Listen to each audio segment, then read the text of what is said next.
Chapter 15. Bringing Them Here.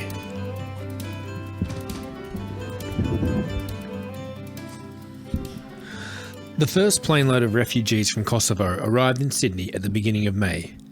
The Prime Minister was to meet them at Sydney Airport, and it was all over the news. Footage of John Howard shaking hands and high-fiving little kids, hugging these grandmas with kerchiefs on their heads.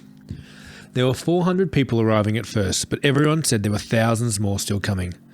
The news said that in the end, Australia would take in 4,000 Kosovars from the 840,000 that were refugees. It looked like we would share a small part of our boundless plains after all. That same weekend, Luca got a phone call asking him to come into the station on his night off. They said it was for an emergency town meeting, and maybe it's because I'm looking back on it now, but I think we could all feel it then, the ripples spreading again. I'd been feeling ripples in the weeks before, while I'd been burning up with shame doing yard duty. It was like every piece of rubbish I picked up was a reminder that I'd let down my favourite teacher, and that I needed to try harder for Luca. Except I didn't really know what I was meant to be trying harder at. Maybe not disappointing him so much? It was even worse at the end of the second week of yard duty, when Mr. Curry had Sam and me clean out the art room. "Whoever made this is seriously disturbed," I said, gently poking at a wet clay head whose mouth was carved open in a screaming O. Sam looked up from where he was sorting through kids' old paintings on the drying rack. I was lightheaded from the smell of the methylated spirits that I was using to clean out the disgusting sinks caked with old paint, so I sat down for a moment. I was getting used to the silence from Sam. We'd both talked to Jed on the way to and from school, and then at home we went to our separate rooms. On the last day I finally asked what I'd been wondering ever since Sam stared Mr. Curry down outside the teacher's lounge.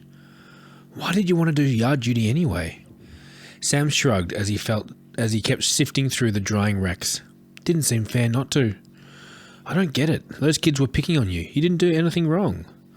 Sam's face went bright red, his biggest tell, and his eyes quickly darted away from me. "Did you, Sam? What do you care?"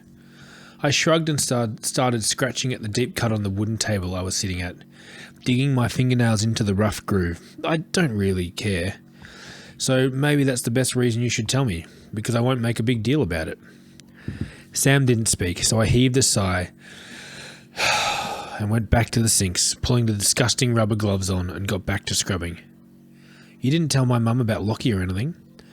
Over my shoulder I said, "I didn't, actually. You're welcome."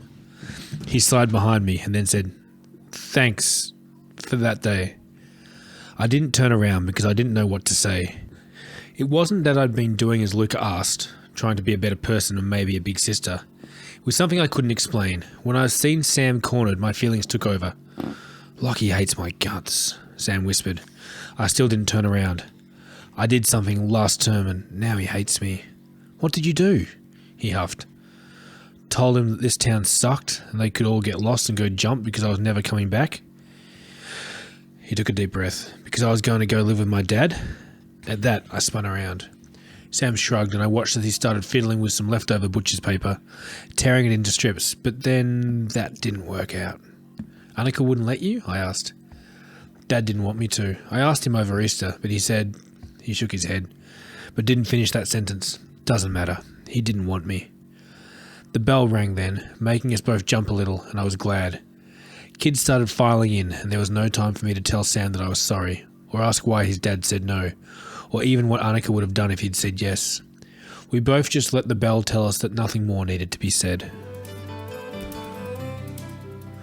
Luca came home from the town meeting late. I heard the floorboards creaking as he came through the front door, and then the sound of Annika in the lounge room with the TV still on, waiting for him. "What was that about?" she asked. Since there was now stuff worth overhearing, I'd grown good at sneaking.